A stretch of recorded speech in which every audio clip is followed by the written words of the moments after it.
이 시간 주님께서 부어주시는 놀랍고도 상상하지 못할 축복이 사랑하는 여러분들과 함께 하시기를 간절히 기도드립니다. 오늘부터 우리는 앞으로 10주간 긴 시간을 우리 신앙의 기초에 대한 말씀으로 함께 나눠보고자 합니다. 교회에 처음 오신 분들에게는 우리의 신앙이란 무엇인지, 또한 교회 오랫동안 다니신 분들에게는 다시 한번 신앙의 기초를 다지고 내 믿음을 점검하는 귀한 시간이 되기를 간절히 축복합니다. 그리고 이 기간 동안 홍성사라는 출판사에서 나온 이재철 목사님의 새신자 반, 화면 좀 보여주세요. 새신자 반이란 책을 함께 읽으면 좋을 것 같습니다. 너무 많이 한꺼번에 읽으려고 하지 말고 한 주에 한 주제씩만 적절히 소화해 나간다면 여러분들의 신앙에 좋은 도움이 될 줄로 믿습니다. 그 시작의 출발점은 오늘의 설교의 제목이기도 한 하나님은 누구신가입니다. 우리는 하나님을 옛날 동화 속에 나오는 산신령과 같은 존재로 오해하기도 하고, 아니면 내 마음 속의 생각들을 하나님의 생각이라고 착각하며 살아가는 경우들도 많습니다. 하지만 하나님은 누구신가라는 질문에 대한 바른 답을 할 수 있어야 우리가 믿는 신앙은 중심을 잡을 수 있고 깊이 뿌리 내릴 수 있습니다. 그럼 제가 한번 여쭤볼 테니까 여러분의 마음 속에 한번 대답을 해보세요. 여러분에게 하나님은 누구십니까? 그냥 내가 원하는 것 이루어주는 분이고, 내가 헌금 많이 하면 많이 한 만큼, 기도하면 기도 많이 한 만큼 내가 원하는 것 이루어주시고 나 암 안 걸리게 지켜주시고 이런 분이 하나님이십니까? 여러분에게 하나님은 도대체 어떤 존재입니까? 성경의 첫 구절은 이렇게 시작합니다. 함께 읽어보죠. 태초에 하나님이 천지를 창조하시니라. 창세기 1장 1절 다시 한번 읽어보겠습니다. 태초에 하나님이 천지를 창조하시니라. 하나님은 이 세상의 시작이셨고 모든 존재의 근원이 되어 계신 분이다, 이 말입니다.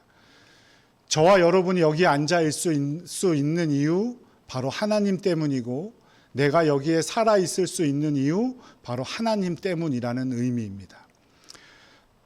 그리고 그 더 중요한 것은 우리가 그 높으신 분을 우리가 아버지라고 부른다라는 사실이죠. 물론 아버지에 대한 기억이 좋지 않으신 분들은 하나님께서 아버지가 된다는 사실이 오히려 믿음의 방해가 되기도 할 겁니다. 하지만 하나님이 어떤 분이신지를 분명히 알게 되면 반드시 우리 육의 아버지와의 관계도 해결될 줄로 믿습니다. 하나님 아버지가 어떤 분이신지를 제대로 알아야 성경을 바로 이해할 수 있고 더 열심히 기도하며 그 유익을 누릴 수 있습니다. 그리고 무엇보다도 우리의 인생의 힘든 과정 속에서도 담대하고 자유로울 수 있는 것 바로 하나님 아버지를 제대로 믿기 때문입니다. 하나님에 대한 가장 처음은 그분이 우리를 지으셨다는 겁니다. 그런데 그분이 우리를 지으셨다는 것은 언제인지도 모를 과거에, 그러니까 태초에 세상의 모든 것을 지으신 후에 흙으로 모양을 만드시고 그 코에 숨을 불어 넣으셔서 우리가 이렇게 만들어졌다, 인간이 생겼다라는 것을 믿는 것에 그치는 것이 아니에요. 하나님께서 이 땅을 창조하셨습니다. 태초에 하나님이 천지를 창조하시니라라는 것을 믿는다는 것은 그 하나님께서 지금도 나의 삶에 개입하시고 우리를 만드신 목적에 따라 우리를 인도하고 계시다는 사실을 믿는 것을 말하는 겁니다. 이것을 우리는 창조신앙이라고 부릅니다. 그러니까 우리는 우연히 생겨난 존재들이 아니라 하나님의 분명한 목적 가운데 하나님의 질서에 따라 이 세상에서 살고 있음을 고백하는 것, 그것이 바로 태초에 하나님이 천지를 창조하시니라입니다. 여러분들은 부모님께 왜 효도를 하십니까? 부모님께 왜 효도해야 돼요? 우리를 낳아주시고 키워주셨으니까. 바로 똑같은 겁니다. 태초에 하나님이 천지를 창조하시니라 라는 고백은 하나님께서 나를 만들어주셨고 나를 여기까지 인도해 주셨습니다. 그러니 우리는 그 창조주 하나님을 찬양하고 영광 돌리는 삶을 살아가야 하는 거죠. 그리고 하나님이 나를 지으셨기 때문에 내가 살아가는 목적도 나의 존재 가치도 나에게 있는 것이 아니라 나를 만드신 하나님 안에서 발견할 수 있는 겁니다. 여러 번 말씀드렸지만 냉장고에 옷을 개어서 보관한다고 해서 잡혀가지 않습니다. 경찰이 우리 집에 와서 장롱에 옷을 보관하나 냉장고에 옷을 보관하나 보지 않아요. 그럴 수 있습니다. 그리고 많이들 그러시겠지만 실내 자전거를 옷걸이 대용으로 사용하시는 분들도 많잖아요. 아무도 안 그러시나 보. 저만 그런가요? 네. 그렇다고 뭐 별반 문제가 될 거 없어요. 하지만 그 목적대로 잘 사용하고 있다고는 할 수가 없겠지요. 만든 목적에 따라 사용하는 것이 가장 잘 사용하는 겁니다. 사람도 마찬가지입니다. 자신이 만들어진 목적에 따라 살아가는 것이 가장 잘 사는 거예요. 에베소서 1장 11절에서 사도 바울은 이 사실을 이렇게 표현합니다. 함께 읽어보죠. 모든 일을 그의 뜻의 결정대로 일하시는 이의 계획을 따라 우리가 예정을 입어 그 안에서 기업이 되었으니. 모든 일을 그의 뜻의 결정대로 일하시는 이는 누구예요? 하나님이시죠. 우리가 예정을 입었다라는 말은 구원받을 사람과 구원받지 않을 사람이 정해졌다라는 말이 아니고요. 예정을 입었다는 말은 하나님의 목적대로 하나님의 인도하심대로 살아가게 된다라는 의미예요. 그러니까 하나님의 계획을 따라 하나님의 목적으로 살아갈 때 그 안에서 기업이 되었대요. 기업은 회사 말하는 게 아니고요. 아버지가 아들에게 물려주는 유산을 기업이라고 하는 겁니다. 그러니까 우리가 하나님의 계획대로 하나님의 목적하신 대로 그 안에서 살아갈 때 우리는 하나님의 상속을 누릴 수 있는, 하나님께 유산을 받을 수 있는 하나님의 자녀가 된다 이 말이에요. 이게 바로 창조를 믿는 겁니다. 하나님께서 나를 지으셨다는 것을 믿는다는 것은 하나님의 계획에 따라 하나님의 목적과 인도하심에 따라 내가 살아갈 때 복을 누리며 살아갈 수 있다는 것을 믿는다는 것과 같은 거예요. 저와 여러분은 우연히 태어난 존재들이 아닙니다. 실수로 태어난 인생도 아니고 세상의 흐름 속에 끼워 맞춰진 소모품들도 아닙니다. 하나님의 계획 가운데 하나님의 뜻에 따라 하나님의 위대한 걸작품인 이 세상 가운데 하나님께서 여기다 두어야지 목적을 가지고 두고 계신 분이 저와 여러분임을 꼭 기억하시기 바랍니다. 퍼즐 맞추기 해보신 적 있으세요? 우리 어린아이들 퍼즐 맞추기 하잖아요. 근데 어른들도 해요. 막 1000피스짜리 4000피스짜리. 제가 얼마 전에 봤는데 43,000피스짜리 가로만 7m 세로 2m짜리 퍼즐도 있대요. 그런 퍼즐을 1년 동안 맞춘대요, 사람들이. 저는 별로 거기에 관심이 없지만, 그런데 만약에 1000피스짜리 퍼즐을 맞춘다고 생각을 해보세요. 그 중에 퍼즐 한 조각을 잃어버렸어요. 그러니까 그러면 1000개 중에 하나니까 괜찮습니까? 괜찮아요, 안 괜찮아요? 안 괜찮아요. 그 하나가 없으면 어떻게 돼요? 퍼즐을 완성시킬 수가 없어요. 마찬가지로 하나님께서 만든 수없이 많은 사람과 환경들 가운데 저와 여러분 그 퍼즐 한 조각이 빠져버리면 하나님의 세계는 완성되지 않는 거예요. 그러니까 우리가 여기에 있는 것 우연이 아니고 하나님이 만들어 놓은 귀한 목적 가운데 있는 거죠. 퍼즐 한 조각이 중요한 이유는 그 한 조각이 따로 떨어져서 돌아다닐 때가 아니라 어디에 있을 때예요? 그 틀 안에 자기 자리에 맞게 있을 때 한 조각이 귀한 거죠. 우리 인생도 하나님께서 만드신 퍼즐과도 같아요. 하나님께서 수없이 많은 사람들과 저와 여러분을 목적을 가지고 만드셨고, 그 목적 가운데 저와 여러분은 이 세상에서 존재하고 살아가고 인도함을 받고 있는 거예요. 그런데 믿지 않는 사람들은 퍼즐 하나로서 자신이 중요하다고 생각을 해요. 이 큰 퍼즐 작품은 보지 못하고 퍼즐 한 조각에 목적을 두는 거예요. 그러니까 진짜 중요한 것이 무엇인지, 내가 이 땅을 살아가는 목적이 무엇인지, 내가 여기에 앉아 있는 이유가 무엇인지를 생각하지 못하고 이루지 못하는 거예요. 이게 바로 창조주 하나님을 믿는 사람과 믿지 않는 사람의 가장 큰 차이인 겁니다.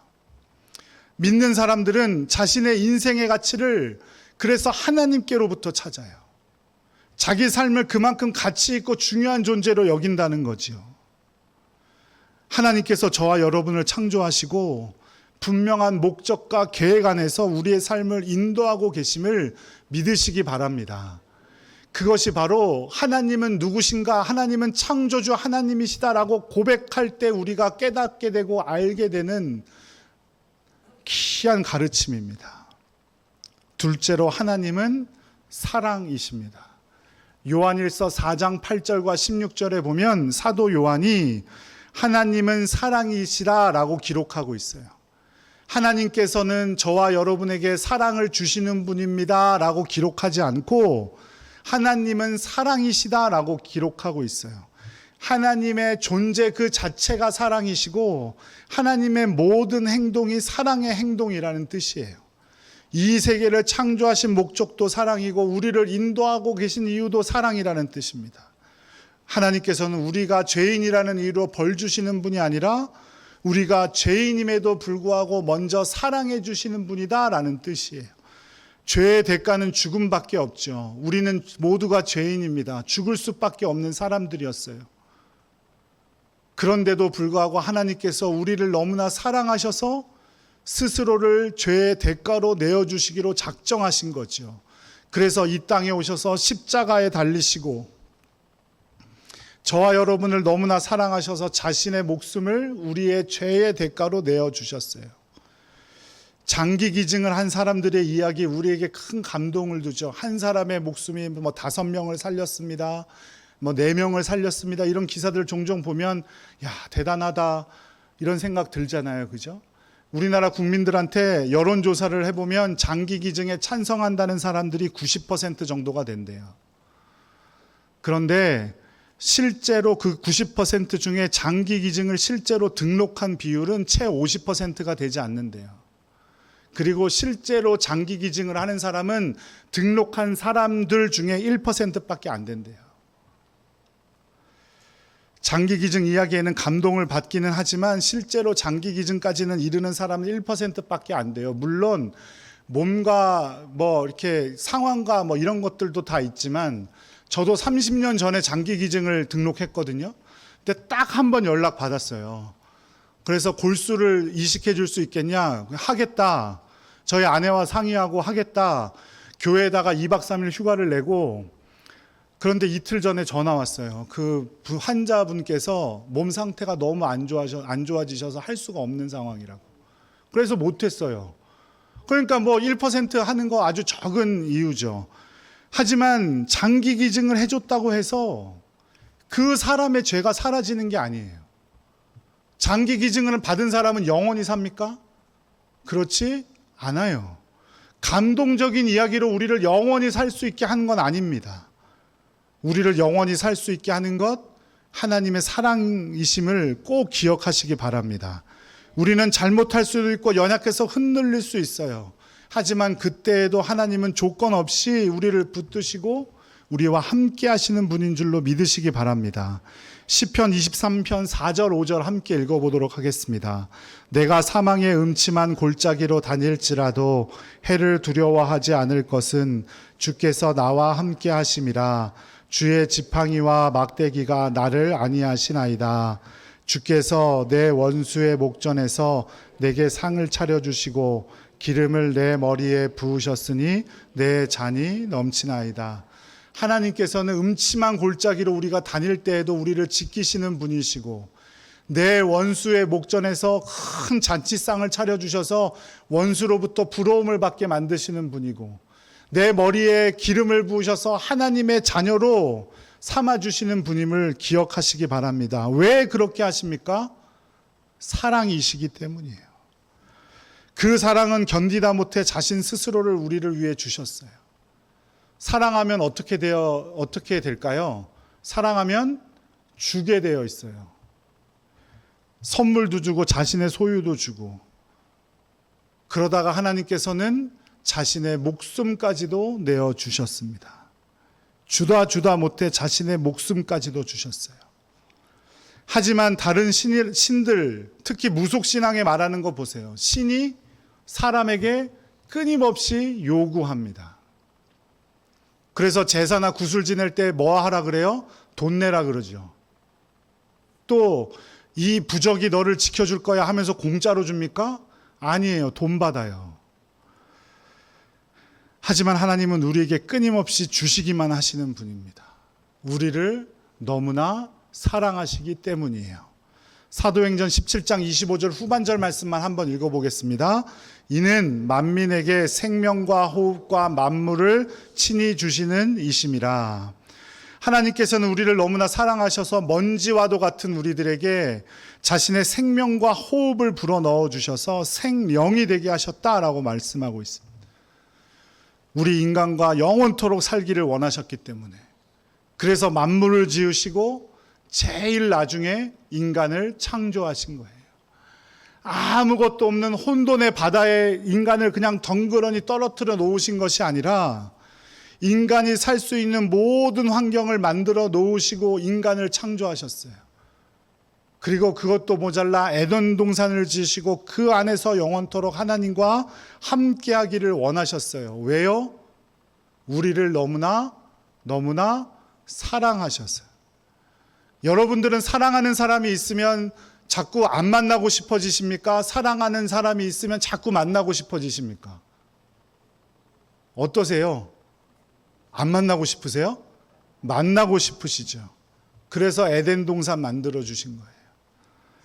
사람들이 자신의 힘으로 사는 것처럼 착각하지만 하나님이 지금 당장 호흡을 멈추게 하시고 생명을 거두어 가시면 우리의 삶은 끝나는 겁니다. 그것을 예수님께서 누가복음에도 말씀하셨어요. 어느 한 부자가 살고 있었죠. 그 해에 가을거지가 너무 잘 돼가지고 창고에 다 넣을 수 없을 정도로 거둔 거예요. 그래서 창고를 새로 짓고 거기다가 그 가을거지 한 열매들을 다 채운 다음에 이 사람이 뭐라고 합니까? 이제 나에겐 즐길 일만 남았구나. 이 이야기를 하신 후에 예수님께서 말씀하십니다. 이 새벽에 내가 너의 생명을 거두어 가면 그것은 다 누구의 것이 되겠느냐.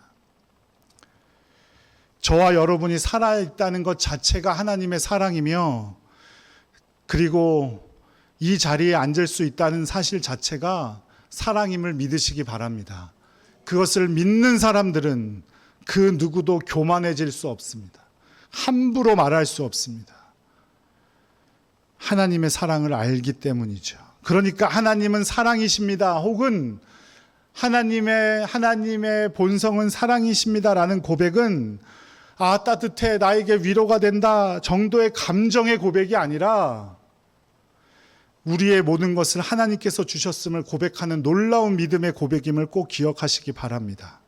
그래서 사람은 사랑할 때 행복감을 누리고요. 누가 누구에게 줄 때 행복감을 누리게 되어 있습니다. 여러분은 받을 때 행복하신가요? 줄 때 행복하신가요? 줄 때 행복감을 더 크게 누리죠. 우리를 만드신 분이 본질적으로 사랑이시기 때문에 우리는 무언가를 혹은 누군가를 사랑할 때 행복감을 누리고 만족감을 누리게 되어 있는 거예요. 그래서 사랑의 대상을 잃은 사람들 혹은 아예 없었던 사람들은 존재의 의미를 잃고 부정하며 방황하고 고독감과 외로움 더 나아가 고통 가운데 빠져버리게 되는 거죠. 사랑이신 하나님을 믿는 우리 모두는 사랑할 때 행복감을 누립니다. 그런데 아무나 혹은 아무거나 사랑한다고 행복감을 누릴 수 있을까요? 그렇지 않겠죠. 사랑해서는 안 되는 대상, 죄악들, 또 중독되어서는 안 되는 것들, 그런 거 사랑한다고 해서 진정한 행복을 누릴 수 없을 겁니다. 가장 먼저는 하나님을 사랑하고 이웃을 섬겨야 합니다. 누가복음 10장 27절 함께 읽겠습니다. 내 마음을 다하며 목숨을 다하며 힘을 다하며 뜻을 다하여 주 너의 하나님을 사랑하고 또한 내 이웃을 내 자신같이 사랑하라. 사랑이신 하나님을 사랑할 때 우리는 진정한 행복을 누리고 그 행복으로 우리 이웃도 사랑할 수 있다는 사실을 꼭 기억하시기 바랍니다. 우리가 예수님을 믿음으로 신앙생활을 한다는 것은 이렇듯 하나님과 영원한 사랑을 누린다는 의미이고 그 기쁨과 행복으로 이웃까지도 사랑하는 겁니다. 하나님은 사랑이십니다. 이 놀라운 고백으로 우리의 삶을 사랑으로 가득 채울 수 있는 저와 여러분들 되시기를 간절히 축복합니다. 마지막으로 세 번째, 하나님은 거룩하신 분입니다. 시편 99편 3절 말씀 함께 읽겠습니다. 주의 크고 두려운 이름을 찬송할지니 그는 거룩하심이로다. 아멘. 거룩은 다르다, 구별되다 라는 뜻입니다. 하나님은 세상의 어떤 존재와도 확연히 구별되는 분이죠. 하나님은 모든 것을 할 수 있으시지만 죄는 지을 수 없으시고 죄를 용납하실 수 없는 분입니다. 그 성품에 거짓이란 조금도 없죠. 그래서 이 땅을 거룩으로 인도하고 계시고 우리가 거룩해지기를 원하고 계십니다. 세상이 악해졌다고 하지만 악해졌다고는 하지만 일말의 양심이 남아있고 아직도 곳곳에서 선한 행동들이 일어나는 것, 혹은 세상에 어디를 가든지 기본적인 윤리의 개념이 비슷한 것, 다 모두 하나님의 거룩하심 때문입니다. 하나님의 거룩하심으로 이 땅을 지으셨기 때문이죠. 그래서 하나님께서는 거룩하신 분으로 하나님의 자녀인 우리에게 거룩해지기를 원하고 계십니다. 레위기 11장 45절 말씀 함께 읽겠습니다. 나는 너희의 하나님 여호와라. 내가 거룩하니 너희도 거룩할지어다. 나는 너희의 하나님이 되려고 너희를 애굽 땅에서 인도하여 낸 여호와라. 우리로 따지면 어떤 걸까요? 나는 너의 하나님이 되려고 너를 죄악 가운데서 건져낸 하나님이다. 내가 거룩하니 너희도 거룩하여라. 너희는 이제 하나님의 자녀이니 거룩하게 살아가라. 거룩은 죄냐 아니냐의 문제가 아니라 생명의 문제입니다. 거룩은 죄냐 아니냐의 문제가 아니라 거룩은 죽고 사는 문제예요. 하나님께서 이스라엘 백성들에게 가나안 땅에 들어가게 되면 그곳 거민들을 몰아낼 때 살아있는 것들은 짐승까지도 다 죽이고 불태우라고 말씀하셨어요. 이를 아는 믿지 않는 사람들은 하나님이 그러냐고, 하나님이 뭐 그렇게 잔인하냐고 손가락질 하죠. 사랑의 하나님이라면서 어떻게 그렇게 할 수 있냐? 하지만 하나님이 완전히 다 죽이라고 말씀하신 것은 하나님의 사람들을 살리기 위한 보호책이었어요. 우리가 그대로 아무런 대책 없이 악한 세상 속에 살다 보면 결국 죄를 짓게 되고, 죄를 짓게 되면 하나님 앞에서 죽을 것이 뻔했기 때문에 하나님께서는 하나님의 자녀를 위해서 어쩔 수 없는 선택을 하신 겁니다. 여러분들도 여러분들의 자녀를 위해서 어떤 일도 하실 수 있으시잖아요. 그죠? 덴젤 워싱턴이라는 배우 혹시 아시나요? 네, 덴젤 워싱턴이라는 흑인 배우가 있는데 이 배우가 연기한 존 큐라는 영화가 있어요. 전에도 한번 말씀드렸던 것 같은데 그 영화의 내용이 이런 겁니다. 존 큐의 아들이 있었는데 아들이 심장병에 걸린 거예요. 그래서 심장 이식을 해야 되는데 이식을 해줄 사람이 없는 거예요. 그래서 이 아버지가 너무나 안타깝고 이 아들이 죽어가는 것을 참지 못한 나머지 총을 가지고 병원으로 들어가 병원에 있는 사람들을 인질로 잡습니다. 그리고 거기에 책임진 의사를 불러요. 뭐라고 할게요? 내 심장을 떼어서 내 아들에게 이식해달라고 말합니다. 아니면 이 인질들에게 어떤 일이 벌어질지 모른다고. 그게 부모님의 마음 아니겠습니까? 그죠? 거룩은 죽고 사는 문제예요. 하나님께서는 자신의 백성들이 죄에 죽어갈 것이 너무나 두려우셨던 거예요. 그래서 가난한 사람들과 섞여 살지 말라고 말씀하신 거죠. 그런데도 우리는 내 앞에 당장 이런 일들이 벌어지지 않으니 조금씩 죄를 지으며 살아가요. 돌이키지 않으면 영원히 죽을 수밖에 없다는 사실을 잊어버리고 살아간다는 말입니다. 성경에 나오는 것처럼 죄를 지을 때마다 땅이 쫙 갈라져서 거기에 죄 지은 사람들이 빠져 죽게 되고, 갑자기 하늘에서 불이 떨어져서 죄를 지은 사람들이 죽게 되면 여기 계신 분들 중에 누가 죄를 지으며 살아갈 수 있겠습니까? 당장 죄를 지으면 그렇게 바로 죽게 되는데.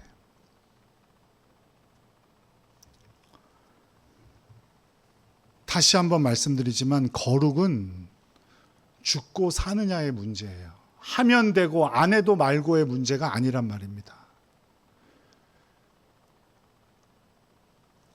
많이도 말씀드리지만 또 말씀드리자면 우리는 나의 힘으로는 온전히 거룩해질 수 없는 존재들입니다. 그러니 거룩해지기를 포기하고 내 마음대로 방탕하게 살아가시겠습니까? 아니면 내 힘으로는 거룩해질 수는 없지만 최선을 다해서 거룩하게 살도록, 주님 앞에서 거룩해지도록 노력하며 살아가겠습니까? 질적으로 다르죠. 결과는 같을 거예요. 거룩해질 수 없다는 것. 하지만 그 과정을 주님께서 지켜보신다는 사실을 꼭 기억하시기 바랍니다. 거룩은 이처럼 생명과 직결되는 문제예요. 수술실에 들어가는 의사, 병원 드라마 보면 손 엄청 깨끗이 씻죠. 막 이렇게 닦고 이렇게 하고 이러잖아요. 왜 그러겠어요? 그렇게 하지 않으면 상처가 덧나고 각종 병균이 연약한 몸에 직접 들어와서 생명을 위협하기 때문이에요. 또 전염병이 막 번지는 지역을 어떻게 합니까? 요즘은 그렇게 하지 않지만 옛날 드라마 보면 어떻게 하던가요? 탁 삥 둘러서 소개시킨 다음에 어떻게 해요? 불을 질러버리죠. 다 태워버려요. 그게 잔인한 겁니까? 어쩔 수 없으니 우리는 사랑해야 되니까 그거 그냥 놔둬야 되는 겁니까? 거룩이 그런 것입니다. 영혼을 죽이는 바이러스와도 같은 죄 앞에서 우리는 단호해야 합니다. 그래서 거룩은 그저 하면 말고 되면 좋고가 아니고 죽고 사는 문제라는 사실을 꼭 기억하시기 바라요. 그래서 우리가 거룩하신 하나님을 믿는다는 것은 내가 이 땅에서 거룩하게 살아가겠다는 거예요. 적어도 노력은 하겠다는 겁니다. 이 세상 사람들이 다 속이고 거짓말하고 성실하지 않을 때라도 우리 그리스도인들은 거룩하게 살아가야 합니다. 영국 국교회, 그러니까 성공회 주교인 J.C. 라일은 거룩이란 자신의 책에서 거룩한 사람에게서 나타나는 12가지 전형적인 특징이 있다라고 말했습니다. 다 읽어드릴 수는 없지만 몇 가지만 한번 읽어봐 드릴게요. 거룩함이란 습관적으로 하나님과 한 마음을 갖는 것을 말한다. 하나님과 한 마음을 갖는다는 것은 하나님의 판단에 동의하고 그분이 미워하시는 것을 미워하며 사랑하시는 것을 사랑하며 이 세상의 모든 일을 성경의 기준에 비추어 판단하는 행위를 의미한다. 둘째, 거룩한 사람은 자신이 알고 있는 죄를 모두 피하고 계명을 반드시 지키려고 꾸준히 노력한다. 셋째, 거룩한 사람은 우리의 주님 예수 그리스도를 닮기 위해 고군분투한다. 넷째, 거룩한 사람은 온유함, 오래 참음, 관대함, 인내의 성품을 유지하며 자신의 혀를 다스리려고 노력한다. 몇 번째죠? 다섯 번째, 거룩한 사람은 자비와 선행의 정신으로 타인을 대한다. 여섯 번째, 거룩한 사람은 겸손하게 살려고 노력한다. 겸손한 자세로 자신보다 다른 사람을 귀하게 여기는 마음으로 나아가기를 열망한다. 이 세상에 있는 그 누구보다 자기의 마음이 악하다고 여긴다. 거룩한 사람은 영적인 면에 관심을 쏟기에 이 세상의 것에 대해서는 집착하지 않는다. 어떠십니까? 여러분은 거룩하게 살기를 노력하고 계십니까? 물론 이것들 다 지켜야 된다라고 말씀드리는 거 아니에요. 못 지키면 벌 받는다 이런 말씀 드리려고 하는 게 아니에요. 하지만 나를 죄악 가운데 구원해 주신 하나님께서 거룩하신 분이기에 우리가 그분의 자녀로 거룩함을 지키며 살아가려고 적어도 노력은 해야 된다는 말씀을 드리는 겁니다. 사랑하는 여러분, 오늘은 하나님은 누구신가라는 주제로 하나님은 창조주이시고 역사의 주관자, 거룩하신 하나님, 사랑의 하나님이라고 말씀을 들었습니다. 하나님이 누구신가를 말할 때 어찌 이뿐이겠습니까? 이 세 가지로 다 끝, 이거 아닙니다. 하지만 더 중요한 것은 아는 것에 그치는 것이 아니라 알게 된 만큼 하나님께 그대로 순종하고 하나님의 자녀답게 살아가는 것임을 꼭 기억하시기 바랍니다. 우리가 어찌 하나님을 전부 다 알 수 있겠어요? 맹인 코끼리 만지듯이 꼬리만 붙잡고 코만 붙잡고 귀만 붙잡고 다리만 붙들고 있을 수도 있지요. 하지만 그 알게 된 일부라도 온전히 믿고 그대로 순종할 때 하나님께서 크신 은총으로 우리에게 더 많은 부분을 보여주시고 우리에게 크신 축복 주실 줄로 믿습니다. 우리를 지금까지도 인도하시는 창조주 하나님, 우리의 죄를 용서해 주시고 우리에게 지극히 좋은 것을 베풀어 주시는 사랑의 하나님, 그리고 지금도 주님의 자녀로 진실하게 살기를 원하시는 거룩하신 하나님을 믿음으로 이 땅과 내 삶의 주인으로 하나님을 고백하며 살아가는 복된 성도님들 되시기를 간절히 축복합니다.